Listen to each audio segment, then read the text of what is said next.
আসসালামু আলাইকুম ভিউয়ার্স। এখন আমি আলোচনা করব ষষ্ঠ শ্রেণী গণিত বইয়ের দৈর্ঘ্যমাপী যে অধ্যায়টা রয়েছে সেই অধ্যায়ের ৭৭ নম্বর পৃষ্ঠায় মেট্রিক পদ্ধতিতে দৈর্ঘ্য পরিমাপে এককে রূপান্তর, অর্থাৎ এখানে সিঁড়ি পদ্ধতিতে কিভাবে দৈর্ঘ্য পরিমাপ করতে হয় সেটা দেখানো হয়েছে। তো আমি এটা বোঝাবো। তারপর এখানে আমি কিছু কনভার্ট করার জন্য কিছু মান নিয়েছি, সেগুলো আমি দেখাবো। তো ভিডিওটা না টেনে দেখতেই থাকুন, আশা করি ভিডিওটা ভালো লাগবে। আর চ্যানেলে নতুন হয়ে থাকলে সাবস্ক্রাইব করে দিন, যাতে পরবর্তী ভিডিওগুলো পেয়ে যেতে পারেন। আচ্ছা, আমি প্রথম থেকে শুরু করি। এখানে দেখুন, 1960 সালে গোটা বিশ্বে বিভিন্ন রাশির একই রকম একক চালু করার সিদ্ধান্ত হয়। এককের এই পদ্ধতিকে বলা হয় এককের আন্তর্জাতিক পদ্ধতি বা ইন্টারন্যাশনাল সিস্টেম অফ ইউনিটস, সংক্ষেপে এসআই ইউনিট বা এসআই একক আমরা বলে থাকি যেটা। দৈর্ঘ্য পরিমাপের প্রচলিত পদ্ধতি কিন্তু দুইটি, এক নম্বর হচ্ছে ব্রিটিশ পদ্ধতি আর একটা হচ্ছে মেট্রিক পদ্ধতি। ওকে, আমরা এখানে মেট্রিক পদ্ধতি দেখব। ব্রিটিশ পদ্ধতিতে দৈর্ঘ্য পরিমাপের একক হিসাবে গজ, ফুট, ইঞ্চি চালু আছে। তবে বর্তমানে পৃথিবীতে অধিকাংশ দেশে দৈর্ঘ্য পরিমাপের একক ব্যবহৃত হচ্ছে মেট্রিক পদ্ধতি। এই পদ্ধতিতে পরিমাপের বৈশিষ্ট্য হলো এটা 10 গুণোত্তর, অর্থাৎ 10 গুণ করে বাড়বে অথবা 10 গুণ করে কমবে। ছোট একক থেকে বড় এককে গেলে 10 গুণ করে কমবে, আর বড় একক থেকে ছোট এককে আসলে 10 গুণ করে বাড়বে আর কি। দশমিক ভগ্নাংশের দ্বারা এ পদ্ধতিতেই পরিমাপ সহজ করা যায়। এখানে দেখুন, আপনারা একটা সূত্র মনে রাখতে পারেন। সূত্র বলতে এখানে একটা ছন্দ মনে রাখতে পারেন এইটার জন্য: kilometre, hectometre, decametre, metre, decimetre, centimetre, millimetre. এটার জন্য আপনারা মনে রাখতে পারেন এটা: কিলে হেকে ডাকাত মারিলে দেশের শান্তি মিলিবে। ছন্দ আকারে মনে রাখলেই সুবিধা হয়। তো এখানে কনভার্টিং সিস্টেমটা এমন, এখানে সিঁড়ির মতো দেখানো হয়েছে। সিঁড়ির নিচ থেকে উপর থেকে নিচে আসলে, অর্থাৎ সিঁড়ির ওপরে মানগুলো বড়, কিলোমিটার বড় হেক্টোমিটারের চাইতে, আবার হেক্টোমিটার বড় ডেকামিটারের চাইতে, এভাবে অর্থাৎ সিঁড়ির ওপরের মানগুলো সবচেয়ে বড়, নিচেরগুলো ছোট। তাহলে বড় একক থেকে ছোট এককে আসতে আমার কি করতে হবে? প্রতি ধাপে 10 করে গুণ করতে হবে। আর ছোট একক নিচের গুলোর থেকে ওপরের গুলোর যাইতে গেলে আমার 10 গুণ করে ভাগ করতে হবে। ঠিক আছে, 10 দ্বারা ভাগ করতে হবে প্রতি একক ওপরে যাইতে। তাহলে আমি শুরু করে দেই। এখানে দেখুন, ধরুন কিলোমিটার থেকে আপনি মিটারে আসবেন। ধরুন 1 কিলোমিটার থেকে আপনি মিটারে কনভার্ট করতে চাচ্ছেন, মানে 1 কিলোমিটার সমান কত মিটার? তাহলে ওপর থেকে নিচে আসা লাগতেছে এইভাবে, একবার, দুইবার, তিনবার। তাহলে 3টা লাফ দেওয়া লাগতেছে, 3টা লাফে কী করতে হবে? 10 করে গুণ করতে হবে। অর্থাৎ 10-এর সাথে 10 গুণ, আরও 10 গুণ, অর্থাৎ 10 10-এ 100, 100 গুণ 10 হচ্ছে 1000। তার মানে 1 কিলোমিটার সমান দাঁড়াইলো 1000 মিটার। আচ্ছা, এবার আমি যদি মিটার থেকে মিলিমিটারে আসার চেষ্টা করি, তাহলে আমার এখান থেকে 1 লাফ দিতে হবে, 2 লাফ, 3 লাফ দিতে হবে। তাহলে 3 লাফে আমি আসলাম মিলিমিটারে। 3 লাফের জন্য 3টা 10 গুণ করতে হবে, 3টা 10 গুণ করলে হবে 1000, অর্থাৎ 1 মিটার মানে 1000 মিলিমিটার। সেমভাবে মিলিমিটার থেকে যদি আমি মিটারে যাইতে চাই, তাহলে কি করব? অর্থাৎ 1 মিলিমিটার সমান কত মিটার? তাহলে আমি এই যে একটা 10, আরেক 10, আরেক 10, অর্থাৎ 3টা 10 গুণ করে ভাগ করে দেব। অর্থাৎ যত মিলিমিটার বলবে তত ভাগ, এই যে 10 গুণ 10 গুণ 10 মানে 1000, অর্থাৎ 1/10। যদি 5 মিলিমিটার সমান কত মিটার বলে, তাহলে 5/1000 বলবেন।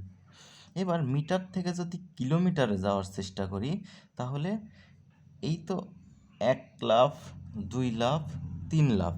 হ্যাঁ, 3 লাফে 10 গুণ করব, একটা, দুইটা, তিনটা 10 গুণ করলে হবে 1000, অর্থাৎ মিটার থেকে কিলোমিটারে যাইতে 1000 দিয়ে আমার ভাগ করতে হবে। ওকে, আচ্ছা, বিষয়টা ক্লিয়ার করার জন্য আমি আরও কিছু উদাহরণ নিয়ে করতে পারি কাজগুলো। এখানে দেখুন, বলছি আমি যে 11 মিটার সমান কত সেন্টিমিটার, অর্থাৎ এখানে মিটার এইটা, মিটার থেকে সেন্টিমিটারে যাব। তাহলে মিটার থেকে এক ধাপ, দুই ধাপে আসলে দুইটা 10 গুণ করতে হবে, অর্থাৎ উপর থেকে নিচে আসলে 10 আমার কি করতে হবে, গুণ করতে হবে। দুইটা 10 গুণ করলে 100 হবে। তার মানে 1 মিটার মানে 100 সেন্টিমিটার দাঁড়াইলো। হ্যাঁ, 1 মিটার মানে কই গেল, মিটার থেকে সেন্টিমিটারে, তার মানে 1 মিটার মানে 100 সেন্টিমিটার। তাহলে এখানে আমি বলছি 11 মিটার সমান কত সেন্টিমিটার হবে। তাহলে 1 মিটার মানে যদি 100 সেন্টিমিটার হয়, 11 মিটার মানে 1100 সেন্টিমিটার হবে। তাহলে 11 গুণ 100 হবে 1100 সেন্টিমিটার সেমি। এবার 5 কিলোমিটার সমান কত মিটার, আমার আগে জানতে হবে 1 কিলোমিটার সমান কত মিটার। তা না হলে আমি বের করতে পারবো না যে 5 কিলোমিটার সমান কত মিটার। আচ্ছা, কিলোমিটার থেকে মিটারে যাওয়ার চেষ্টা করি। এখানে কিলোমিটার আছে ওপরে, কিলোমিটার থেকে মিটারে আসতে হবে, তার মানে ওপর থেকে নিচে আসবো। তাহলে 10 করে করে গুণ করে করে আসতে হবে। তাহলে একবার 10 গুণ, দুইবার 10 গুণ, তিনবার 10 গুণ করলে 1000 হয়, অর্থাৎ 1 কিলোমিটার মানে 1000 মিটার। তাহলে 1 কিলোমিটার মানে 1000 মিটার। তাহলে 5 কিলোমিটার মানে হবে 5000 মিটার। ওকে, 5000 মিটার। আশা করি এটা বুঝতে পেরেছেন। নেক্সটে আমি যাই, 7 মিটার সমান কত কিলোমিটার। এবার তাকান, এই যে মিটার থেকে কিলোমিটারে যাইতে হবে, অর্থাৎ ছোট একক থেকে বড় এককে যাইতে হবে। অর্থাৎ এই যে এখন 10 করে করে নিয়ে গুণ করব, কিন্তু গুণ করে ভাগ করে দেব। অর্থাৎ 1 মিটার মানে 10 গুণ 10 গুণ 10 মানে 1000। 1 মিটার মানে 1/1000 কিলোমিটার। তাহলে এখানে বলছি 7 মিটার মানে হবে 7/1000 কিলোমিটার, অর্থাৎ 7কে 1000 দিয়ে ভাগ করতে হবে। এটা ভাগ করলে হবে 3টা শূন্য, তাহলে 0.00 এখানে 7 হবে। ঠিক আছে, কিলোমিটার। এবার আরেকটা দেখি, 9 মিলিমিটার সমান কত মিটার। আগে আমার জানতে হবে 1 মিলিমিটার সমান কত মিটার। আচ্ছা, মিলি থেকে যাব মিটারে, তাহলে নিচ থেকে উপরে যাইতে হবে। 1 ঘর, 2 ঘর, 3 ঘর, অর্থাৎ 3টা 10 গুণ করব। 3টা 10 গুণ করলে হবে 1000। যেহেতু নিচ থেকে উপরে যাইতে হবে, তাই আমার ভাগ দিতে হবে। হ্যাঁ, ভাগ দিতে হবে। তাহলে 1000 দিয়ে আমার ভাগ দিতে হবে কাকে, 9কে। ওকে, তাহলে 9/1000।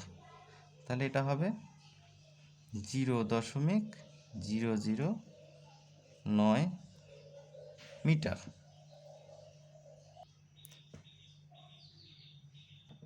এইভাবে আপনারা বিভিন্ন একক থেকে বিভিন্ন এককে কনভার্ট করতে পারেন, এই তো সিঁড়িটার মাধ্যমে। ওকে, আর ছন্দটা লিখে দিলাম। এই ছন্দটা মনে রাখবেন যে ওপর থেকে নিচে আসলে 10 গুণ করতে হবে, আবার নিচ থেকে ওপরে গেলে 10 ভাগ করতে হবে, অর্থাৎ গুণ করে করে ভাগ করব একদম শেষে গিয়ে। হ্যাঁ, আমি যেমনটা করলাম এখানে, আগে কী করছি, সবগুলো গুণ করে নিয়েছি। 3টা 10 গুণ করে নিলে 1000 হয়, আর যত থেকে যততে যাব তাহলে যা দেওয়া থাকবে তাকে আমি ভাগ করব।